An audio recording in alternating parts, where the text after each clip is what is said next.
અમારે સમજી લેવાનું કે હું મેલડી માતા જ હતી, બીજું કોઈ નતું. કઈક નવું થાય તો સમજી લો કે હું મેલડી માતા જ છું.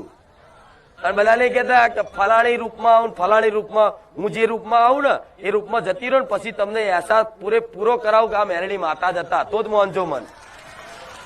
કે બધા રૂપમાં ના આવું, પણ હું જેના રૂપમાં આવું ને એ તમને જયા પછી અહેસાસ, પાક્કો એવો વિશ્વાસ, તમારો રુધિર ભરાઈ જાય. ખારું મેલડી માતા, ખુખાર મેલડી સાક્ષાત હતી, માં હું ઓળખી નાખ્યો તન, એવું થાય તો જ માનો હું છું. નકર કે હેરતા ચાલતા કે હું ના આવું, 12 મહિને એક વાર કદાચ ઓટો મારવા આવું રૂપમાં, ગમે તે રૂપમાં, મારા દીકરાના રૂપમાં મળું છું ચોય. એટલે આવું બીજાને દર્શાવવું, ઉમંગ હરખથી બીજાને બહુ કહેવું. હા, કોઈ એવું કે માતાજી કોઈના શરીરમાં ના આવે તો હા હું મેલડી માતા કહું છું. હા, હું જો મારા પૂરેપૂરા સ્વરૂપમાં હું આવું ને તો કોઈ મનુષ્યની કોઈ કેપેસિટી નહીં કે એને ઝીલી હકે મારી શક્તિ ને.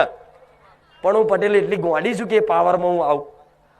પણ મારા દીકરાની અંદર આ જે સદબુદ્ધિ ને જ્ઞાન મેં માતાએ આલ્યું, એના ભક્તિથી, એની સેવા ભાવનાથી, એની અંદર જે આ પ્રેરણાદાયક શક્તિ બોલે છે ને, જે હું બોલું છું ને માતા, એ અવાજ ભલે મારા દીકરાનો છે, શબ્દ ભલે મારા દીકરાના છે, પણ બોલું છું તો અંદર